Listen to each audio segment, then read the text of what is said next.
presidente, primeiro agradecer o respeito ao acordo que fizemos ontem, mas eu vou falar sobre a empresa. O contrato foi assinado pelo representante da Barac Biotech, chama-se Precisa Comercialização de Medicamentos Limitada. Vou falar sobre ela. A empresa Precisa, presidente, também estendeu os seus tentáculos aqui no GDF. Infelizmente, parte dos escassos recursos públicos destinados ao combate à pandemia de Covid foi desviado por uma organização criminosa e que se instalou na Secretaria aqui da Saúde do Distrito Federal. A empresa Precisa Comercialização de Medicamentos Limitados participou do produto de pilhagem, tendo em vista que os dados disponibilizados aqui pela CPI da pandemia estão protegidos, parte deles, em segredo de justiça. Então, eu farei menção a eles, no primeiro momento, de forma mais genérica, com vista a reforçar a necessidade do senhor presidente da vinda do secretário Francisco Assis Filho, que é um dos líderes da organização criminosa, juntamente com os demais que participaram de todo esse desvio de recursos. Segue aqui alguns pontos, senhor presidente. A empresa Precisa, após irregular direcionamento, sagrou-se vencedora da dispensa de licitação número 5 de 2020, para aquisição de teste para a detecção de Covid-19. Neste procedimento, foram identificadas as seguintes irregularidades: a ausência de critério justificativo para constantes alterações nos quantitativos dos objetos licitados, exiguidade de prazo estabelecido entre a publicação do aviso de abertura de dispensa de licitação e a data para o recebimento da proposta, definição de prazo inexequível para a entrega dos produtos, preterimento de proposta de menor valor sem qualquer justificativa técnica, constantes alterações nos quantitativos sem respaldo técnico. A empresa Precisa foi contratada para fornecer 150 mil unidades ao custo de R$ 139,90.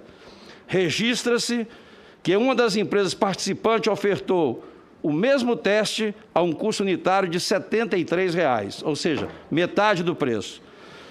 A empresa Luna Park Brinquedos, que foi apanhada também na operação falso negativo, sagrou-se vencedora de outra dispensa de licitação e ofereceu o mesmo teste ao custo de R$ 180. Registra-se que mesmo o valor de 73, antes citado, foi elevado, uma vez que o mesmo teste foi oferecido em pregão eletrônico, número 38 de 2020, do SESC, a um custo de R$ 18,00. 18. Então, foi 10 vezes mais o preço desse teste. Mas, senhor presidente e demais membros dessa CPI, o pior está por vir. Parte dos testes adquiridos não são confiáveis.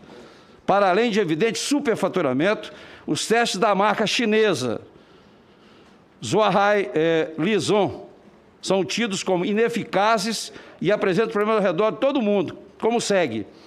Na Índia, o Conselho Indiano de Pesquisa, o ICMR, anunciou recentemente que havia aconselhado todos os vários estados da Índia a pararem de usar os kits. Então, vários canais de televisão, jornais, todos. Além disso, a Dinamarca, na Argentina, a Argentina que afirmaram que os testes são falhos. Olha, um exemplo da Argentina. Até o momento, 1.200 testes dos 170 mil testes rápidos foram usados neste monitoramento populacional, com apenas 8 casos positivos, ou seja, 0,0066%, segundo informações oficiais. A Dinamarca devolveu todos os testes imprecisos dessa marca que foi apresentado. Veja, presidente, que a matéria acima da Dinamarca, tem aqui, depois vou deixar para a CPI, afirmou que adquiriu os testes por R$ 32,00. Os mesmos testes repassados para a Secretaria aqui da Saúde do DF, pela Precisa, custaram aos cofres públicos R$ 139,90, ou seja, R$ 433, comparado ao SESC, 10 vezes mais. Pois bem, senhor presidente e demais membros, é esse o nível de criminalidade organizada aqui no GDF. Deste modo, senhor presidente, eu peço aqui o apoio de todos os membros da CPI. É imperioso trazer aqui o secretário, o ex-secretário, o Francisco, mas também todos aqueles que o nosso querido senador Girão e o senador Marcos Duval tiveram aí, a meu pedido, apresentar os requerimentos. Segue ainda alguns pontos que eu quero aqui ressaltar, senhor presidente. Novamente, farei menção a eles, a questão da Precisa, né, de forma mais genérica também, porque tem documentos sigilosos.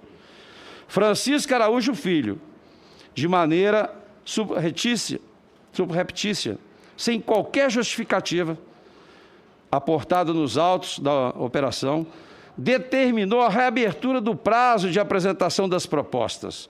Essa medida ocorreu apenas porque a empresa de interesse de Francisco Araújo não havia apresentado a proposta a tempo, a saber, a Precisa Comercial de Medicamentos. Ou seja, não obedeceu o prazo, mas mesmo assim foi colocado.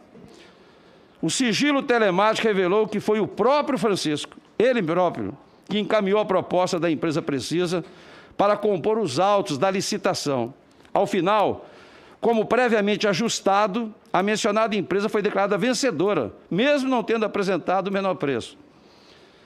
A empresa Precisa, essa do contrato, beneficiada da dispensa de licitação número 5 de 2020, somente entregou 150 mil testes em 12 de maio, ou seja, 33 dias do prazo exigido, uma vez que a empresa tinha até o dia 9 de abril para entregar. Registre que Francisco Araújo Filho já havia reaberto o procedimento em 2 outras oportunidades, por descumprimento de prazo, mas com o objetivo escuso de eliminar as concorrentes da empresa Precisa. A Secretaria de Estado de Saúde do DF, chefiada à época por Francisco Araújo Filho, manteve a empresa Precisa como fornecedora de 300 mil testes IgG e IgM, mesmo após essa empresa ter deixado de entregar esses produtos, aqueles 150 mil no prazo. A empresa Precisa, em conluio com a Secretaria de Estado da Saúde, então comandada pelo Francisco, entregou material diverso do contratado ainda. Embora a empresa Precisa tivesse proposto integrar os testes de marca Medtest, ela entregou os testes de outra fabricação, o Livison, de baixíssima qualidade, como eu disse no relatório, e sem autorização formal da Secretaria de Estado de Saúde. É preciso destacar, senhor presidente e senhores membros, que isso aconteceu mesmo depois da empresa Precisa ter atrasado a entrega nos 33 dias. O sigilo telemático, acostado também nos autos da CPI, revelou de forma cabal o movimento de Francisco Araújo Filho para viabilizar a contratação da empresa Precisa. Existem ao menos 18 registros sobre a empresa Precisa, no sigilo telemático disponibilizado por essa CPI. Eu vou deixar de transcrever neste momento em razão do sigilo desses documentos. Portanto, senhor presidente, volto a insistir a necessidade de trazer aqui o senhor Francisco Araújo Filho para depor nessa comissão, aprovarmos os outros requerimentos de todos que participaram para esclarecer isso. Por fim, eu gostaria de registrar que a Operação Falso Negativo revelou apenas parte do esquema criminoso que foi instalado aqui no GDF. Temos evidências bastante fortes que há conexão direta entre a Secretaria de Estado da Saúde do DF, o Ministério da Saúde, 2 partidos políticos e políticos importantes do GDF, aqui também nesse processo. Portanto, precisamos avançar nessa apuração. Eu perguntaria não são depoentes, mas aqui os convidados, os senhores teriam, tanto o deputado Luiz Miranda quanto seu irmão, os senhores teriam alguma informação sobre o esquema montado no GDF, com a participação da empresa Precisa Comercial de Medicamentos Limitada, para repassar a essa comissão e assim colaborar com as investigações? Ou não? Eu não. Senador, eu sobre o caso, eu sei tanto quanto o senhor, que eu sei que foi noticiado pela imprensa, né, de conhecimento público dessa situação, a prisão dos envolvidos naquele momento. E o que eu sei, inclusive foi por conta desse fato, juntando com o Global e tudo, que meu irmão me convenceu que ali não tinha como conversar com as pessoas do Ministério da Saúde, que como é que uma empresa envolvida num escândalo desse tamanho tinha conseguido ganhar um contrato de 20 milhões de doses, mais uma vez, dentro do Ministério. Segundo mega escândalo em 3 anos, né? Então, assim, eu não tenho informação para lhe dar, mas realmente eu tenho o mesmo sentimento que o do senhor. Então, presidente, eu falei a Vossa Excelência, a última vez que eu falei sobre isso, quando aprovamos o requerimento, que a questão do Francisco é apenas o início. Na hora que puxar realmente isso, nós vamos encontrar coisas terríveis que estão acontecendo na saúde há muito tempo. Por isso que eu perguntei a todos os ministros se havia algum controle com relação ao sistema de controle da execução dos recursos da Fazenda. E tenho, sim, informações da DELOG, que é um antro de corrupção. Eu disse aqui, inclusive mostrei, onde houve documentos dizendo que teria economia de até 150 milhões em licitação. Tive informações aqui que os editais colocados de milhões e milhões eram apresentados via e-mail. Senador, o que é DELOG? DELOG, é o Departamento de Logística. Departamento de Logística do Ministério da Saúde.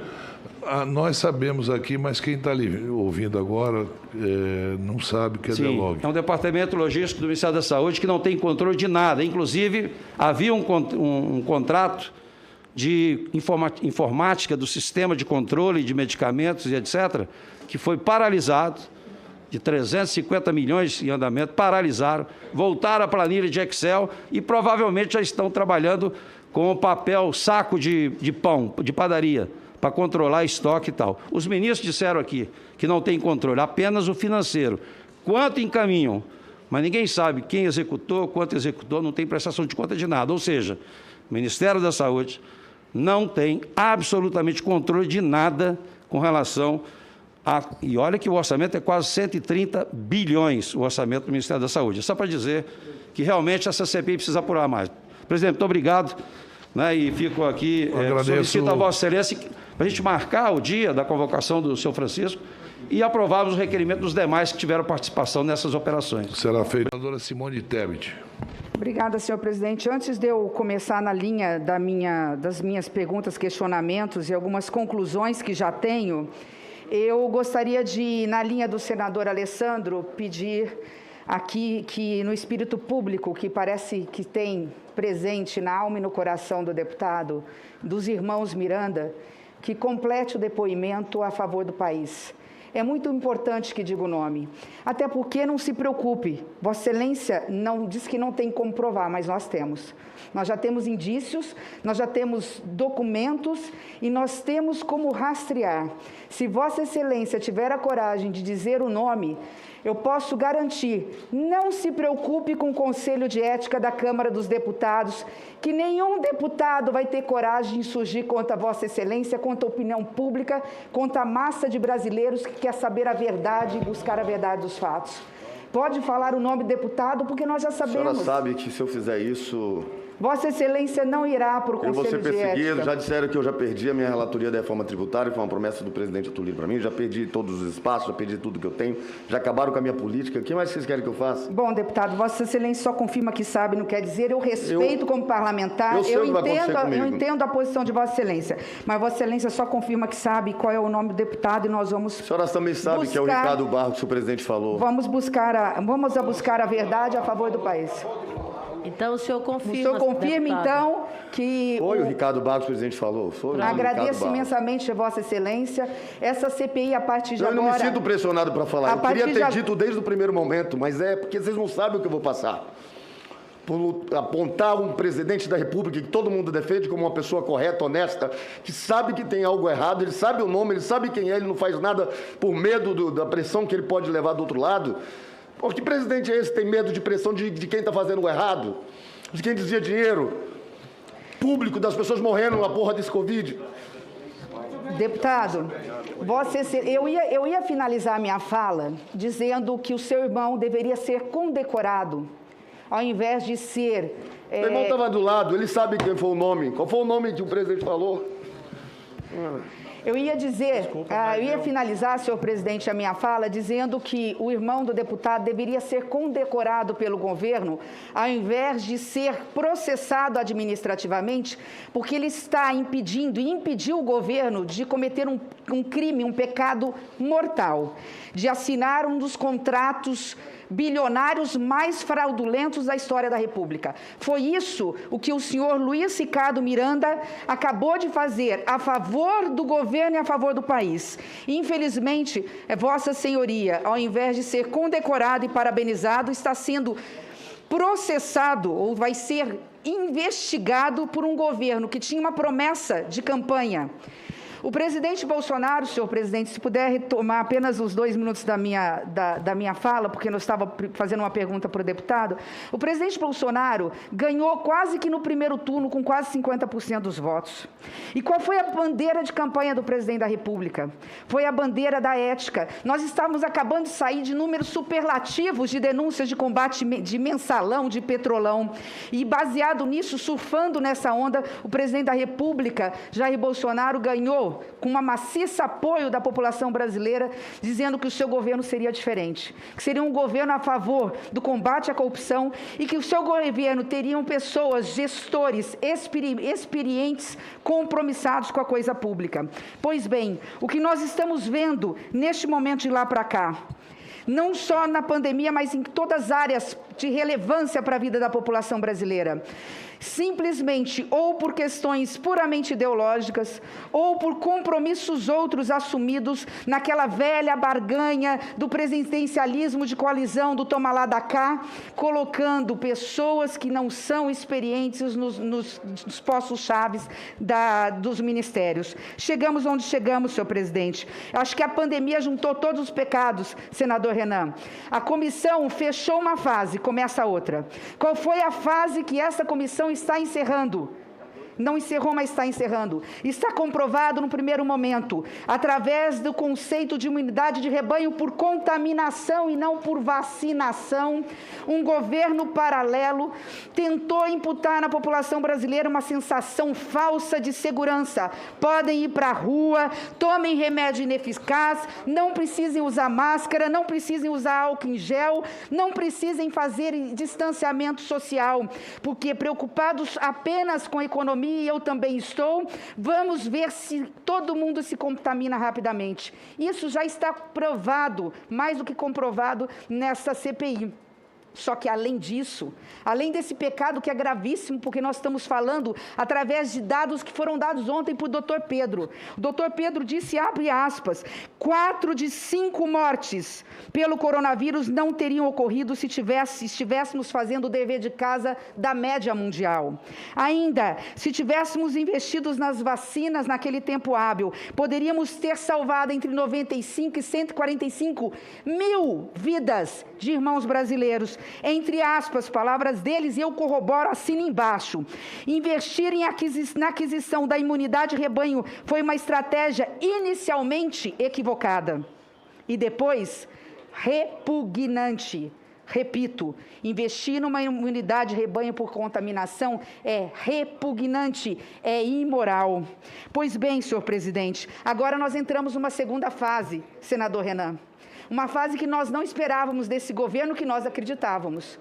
Que é a fase de saber que também nesse governo há não só pessoas que estão com fortes indícios de comprovação de crimes contra a administração pública, crimes no plural. Eu estou falando aqui de peculato, eu estou falando aqui de corrupção passiva, eu estou aqui falando de corrupção ativa, eu estou aqui falando, inclusive, de crimes relacionados à saúde pública, porque você está disseminando a epidemia. São tantos os crimes que chegam ao final no crime de organização criminosa. Só que aí tem algo mais. O que os irmãos Miranda estão falando é que chegaram à autoridade máxima desse país e disseram a ela, tem fortes, gravíssimos indícios de corrupção. Ao invés de se buscar investigar, se colocou tudo para debaixo do tapete. Agora que está se falando que vai se levar aos órgãos de fiscalização e controle. O que é isso? Se não crime de prevaricação. Então, o que nós estamos vendo hoje é um renascer da CPI sobre uma nova ótica. Senador Eduardo Girão tem toda a razão. Onde houver corrupção, onde houver dinheiro público, que deveria ter sido resultado em vacinas no braço do povo brasileiro, e foi ou iria para o bolso de quem quer que seja, tem que ser investigado, tem que ser punido, e no relatório tem que constar nomes e sobrenomes com CPFs, para que o Ministério Público investigue e o Poder Judiciário faça a sua parte. Então, nesse aspecto, eu concordo, eu mudei tudo, porque eu ia fazer uma série de perguntas, mas eu acabei fazendo durante 1 hora a ordem cronológica da sua apresentação. No tempo que eu tenho aqui, eu não vou conseguir fazer as perguntas, porque eu acabei indo para uma outra linha de raciocínio. Eu vou ter que deixar para os técnicos que vierem, porque ficou realmente, eu fiquei em dúvida com algumas lacunas da sua exposição.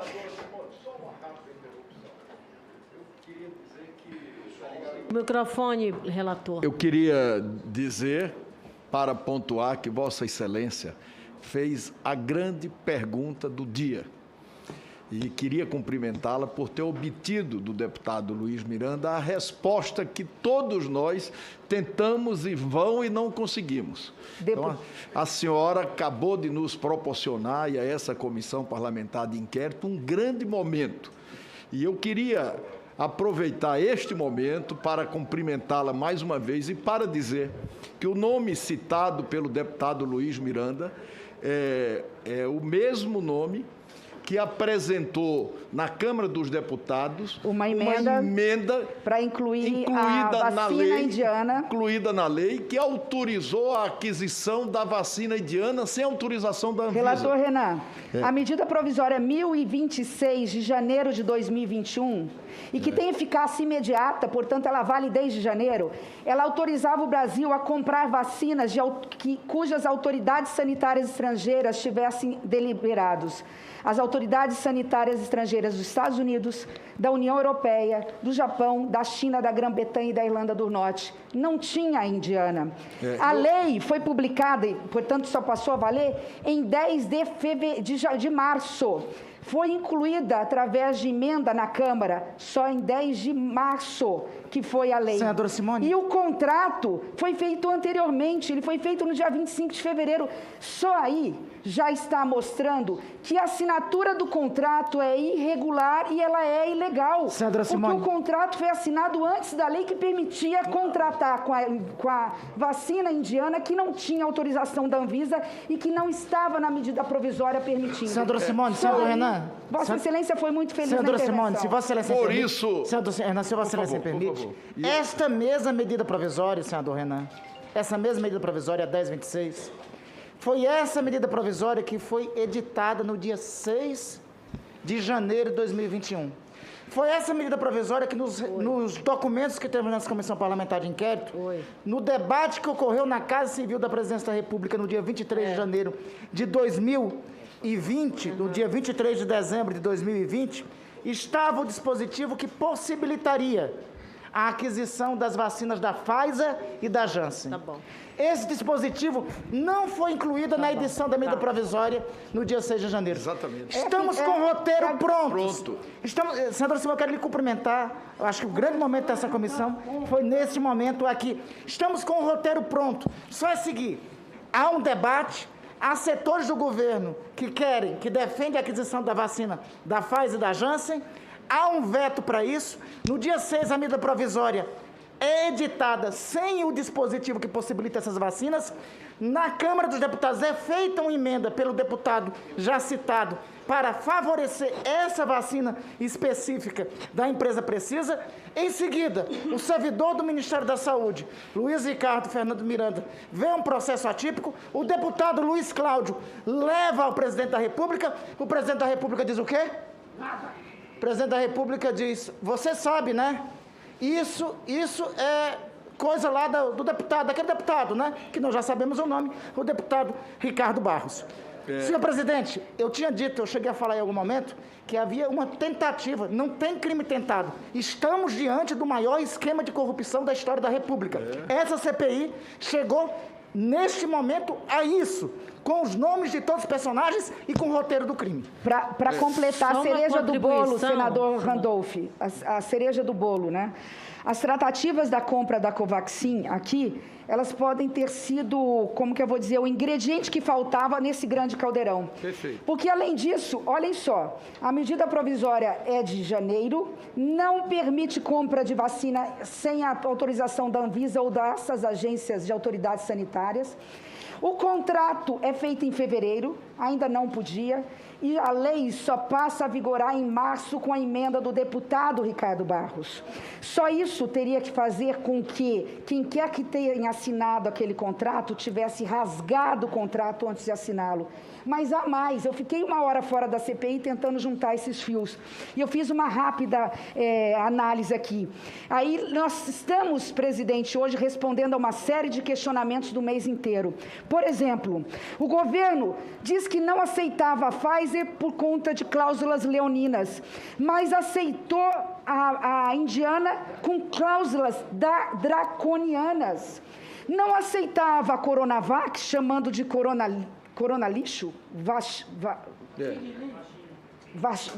vacina, porque ela era de um vírus morto, inativo, e que ela não tinha tanta eficácia. É a mesma plataforma da Covaxin. A Covaxin e a Coronavac têm a mesma plataforma. Por que então aceitaram a Covaxin e não aceitaram a Coronavac? E mais, por um preço muito acima da outra, por exemplo, da Pfizer e da AstraZeneca, num contrato simplificado. Levou-se apenas 97 dias, levou-se 330 dias para autorizar a da Pfizer. Eu fui anotando porque são tantas. A intermediária é uma empresa privada que já foi falado, que tem lá no paraíso fiscal em Singapura um endereço, ela realmente tem, nós sabemos para que serve. Ora, é um contrato bilionário de 1 bilhão e 600, que eu não sei, senadora Mazis, se foi um valor do tal chamado mensalão, do tal chamado petrolão, chegou perto desse valor. E nós estamos aqui preocupados com a possível coerência ou incoerência de um servidor humilde, de carreira, que fez apenas o dever de casa. Então, na minha fala final, senhor presidente, já estou ficando até sem voz, porque com essa máscara a gente acaba aqui tendo que elevar a voz. Se comprovado, portanto, tudo isso que ele disse, os crimes são muitos e são no plural. Deixa eu pegar emprestada a fala do Humberto para falar que a vacina tem que colocar no rol das vacinas VIPs da contratação, porque não tem outra razão para se contratá-la. Mas lembrando, apenas 1% da população brasileira vai poder tomar essa vacina se ela um dia chegar no Brasil. Ela está proibida de ser dada para menores de 18 e acima de 60. Ela está proibida pela Anvisa de ser comercializada e aplicada em jovens, qualquer cidadão que tenha comorbidade, que tenha problema de coração, que tem diabetes, que tem pressão alta, que tem obesidade mórbida.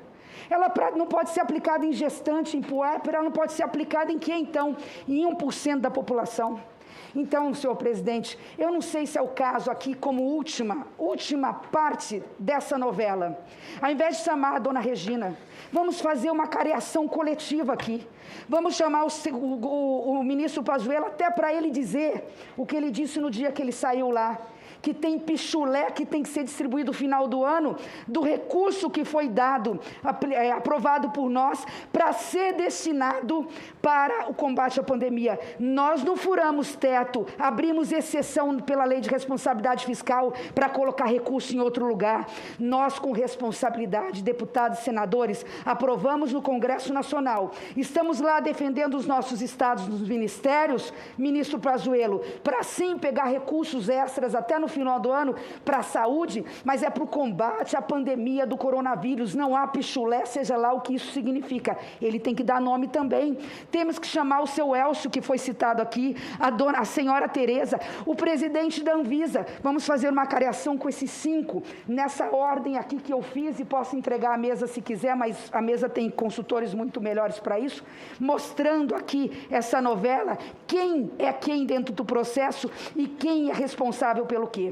Ao final da minha fala, senhor presidente, Aqui, essa CPI está de parabéns por todo o trabalho que fez. E aqui ela só demonstra na fala final, né, que comprovados esses fatos, só falta agora colocar o guizo no rabo do gato.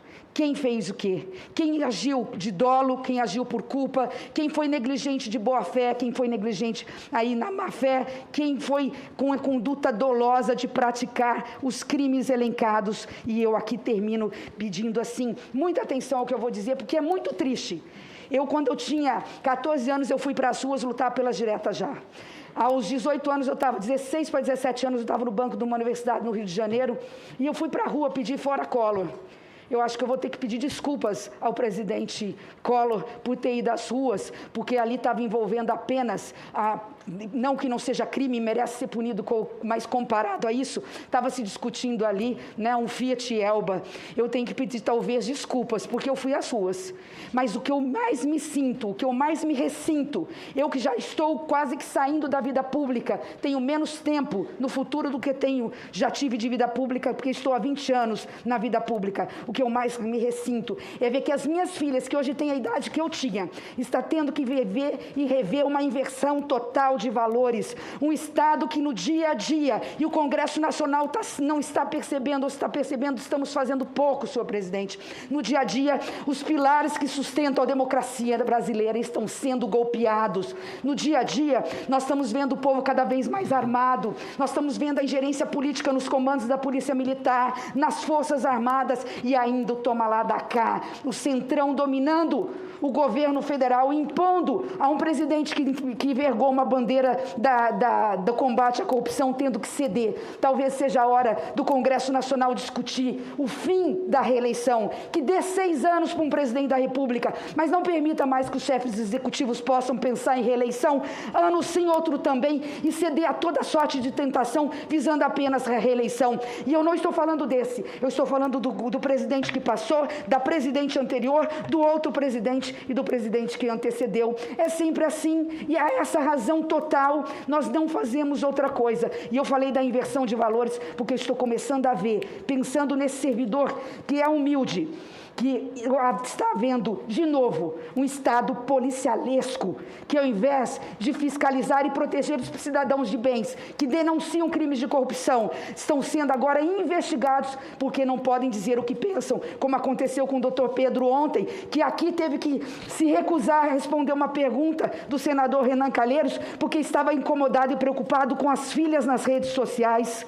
Não é possível vivermos nesse país. Eu não posso, terminando o meu mandato, pensar que meus 20 anos de vida pública foram para quase nada, para eu ver um verdadeiro retrocesso na defesa das políticas públicas e na defesa das instituições democráticas. Desculpe o desabafo, agradeço a oportunidade, mas aqui está falando alguém que sabe que o que é poder estar na vida pública e sofrendo, deputado, todo tipo de sorte de pressão nas redes sociais também. Esse país polarizado precisa ter fim. É preciso que os nossos irmãos brasileiros voltem a se abraçar. É preciso esquecer o discurso de ódio. É preciso, sim, que a CPI da fake news faça alguma coisa para que a gente investigue quem é lá na fonte, aquele que cria, que mente, que calunia, que difama um homem público, uma mulher pública, um cidadão de bem, as pessoas de bem nesse país. Enfim, há muito o que fazer. Eu quero parabenizar Vossa Excelência, senador Omar Aziz, pela coragem, pela determinação e pela forma como conduz. Senador Renan Calheiros, obrigada pelas palavras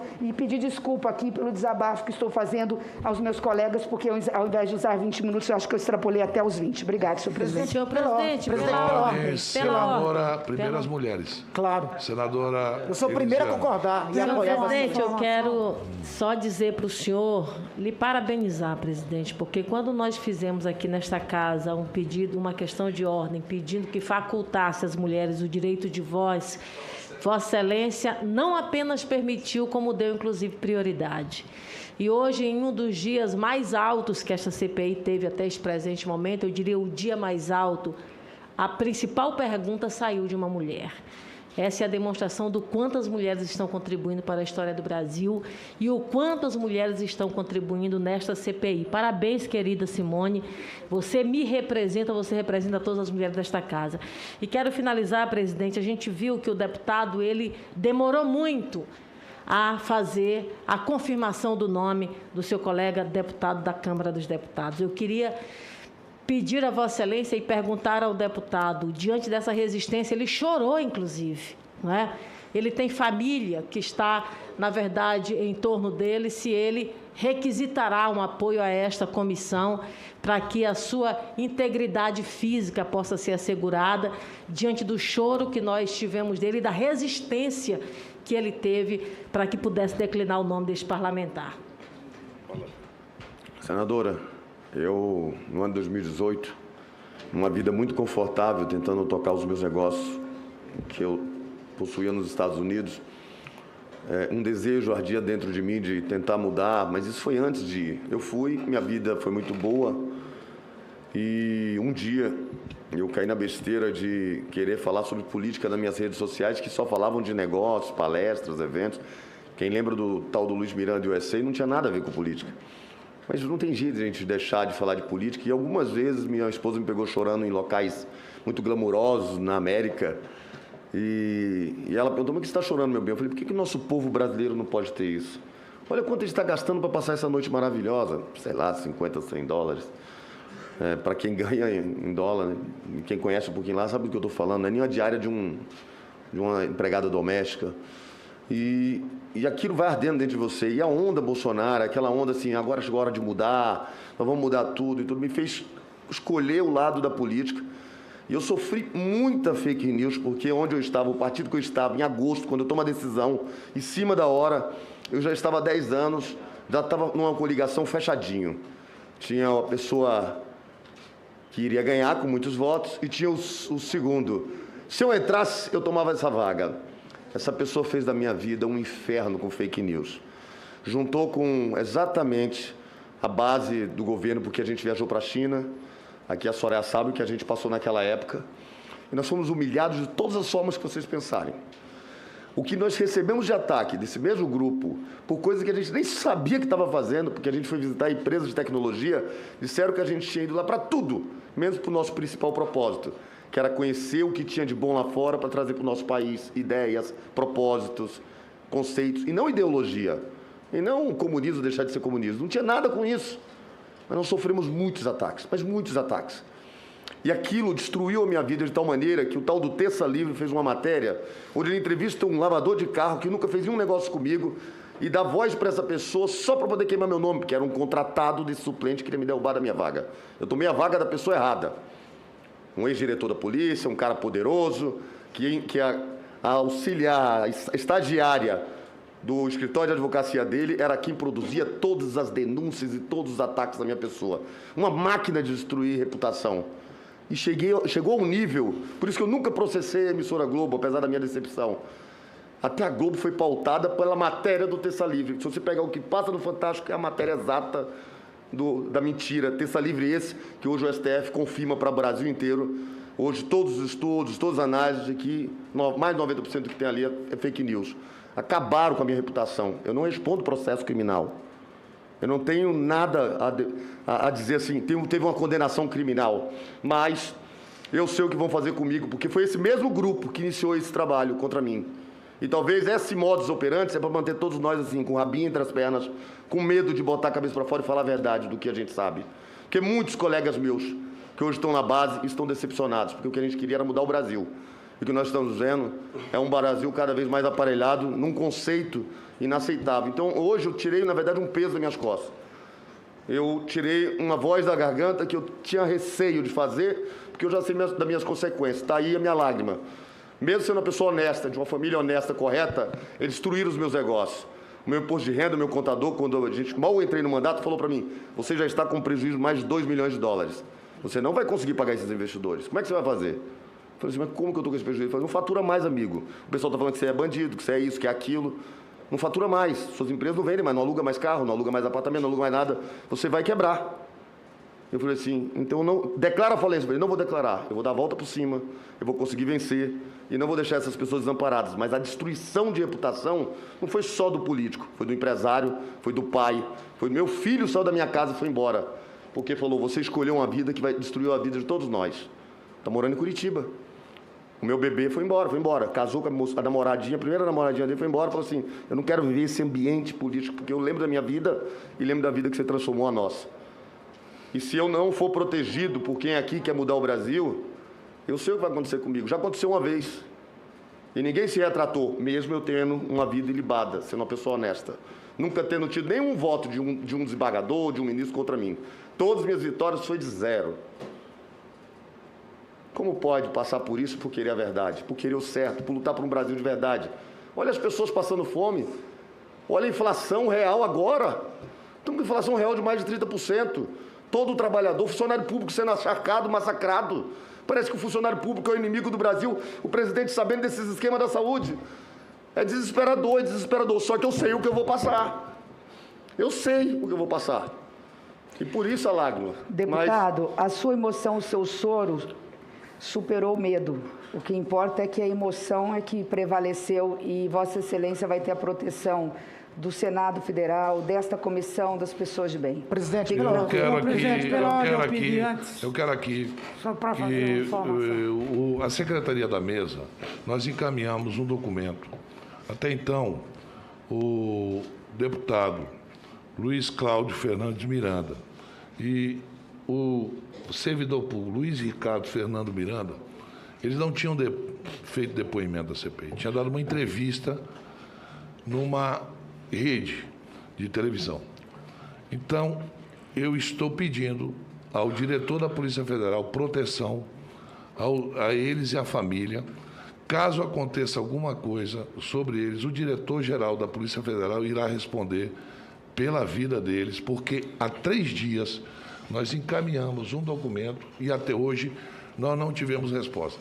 Então, eu estou dizendo isso aqui publicamente, porque tem que parar do governo manter pessoas sob seu controle. Isso é aparelhamento de polícias, isso é aparelhamento de instituições que nós não podemos permitir. Então, senhor diretor da Polícia Federal, o ofício está na sua mão. E, a partir desse momento, é de responsabilidade do Senado Federal, desta CPI e, principalmente, da Polícia Federal, que se dê garantia de vida a eles dois e às famílias deles. Senhor presidente, apenas para passar uma informação aqui que tem a ver com toda a nossa discussão. Primeiro, minha solidariedade ao deputado Luiz Cláudio, ao servidor Luiz Ricardo. Está publicado aqui que o senhor Maximiano, da Precisa Medicamentos, entrou com habeas corpus no Supremo Tribunal Federal pelo direito de se retirar da CPI. Ele diz que vem aqui, vai ficar calado e, se alguém aperreá-lo, ele vai-se embora. O senhor Maximiano, da Precisa,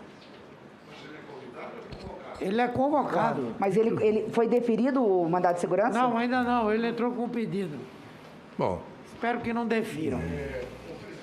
Presidente. eu recebi agora informação da mesa que, segundo a Polícia Federal, o deputado tem que pedir proteção para a Polícia Legislativa da Câmara Federal. Já foi pedido. Ainda não foi atendido.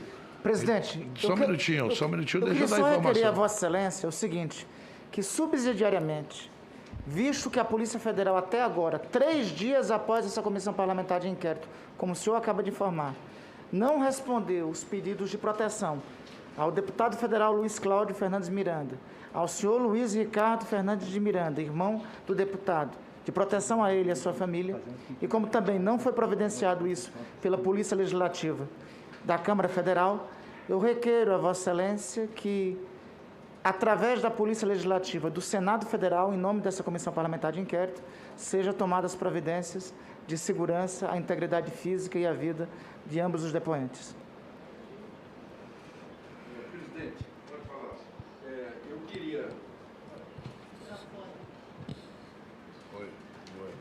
Eu queria, em complementando a parte rápido que fez a senadora Simone Tebet, enfatizar o seguinte, que para além de ter apresentado a emenda que autorizou a Covaxin ser adquirida sem a aprovação da Anvisa, sem a aprovação ainda terminal conclusiva da Agência Sanitária da Índia, não é? O nome citado aqui do deputado Ricardo Barros é o líder do governo.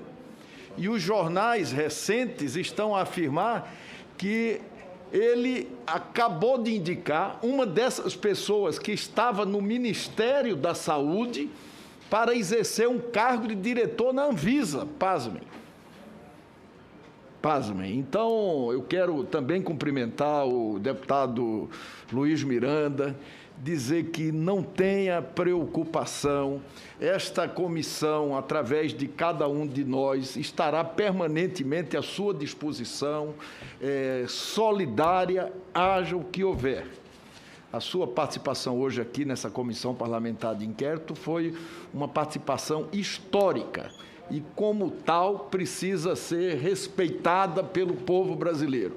Essa comissão, até hoje, era uma, e a partir de hoje, essa comissão parlamentar de inquérito é uma investigação diferente.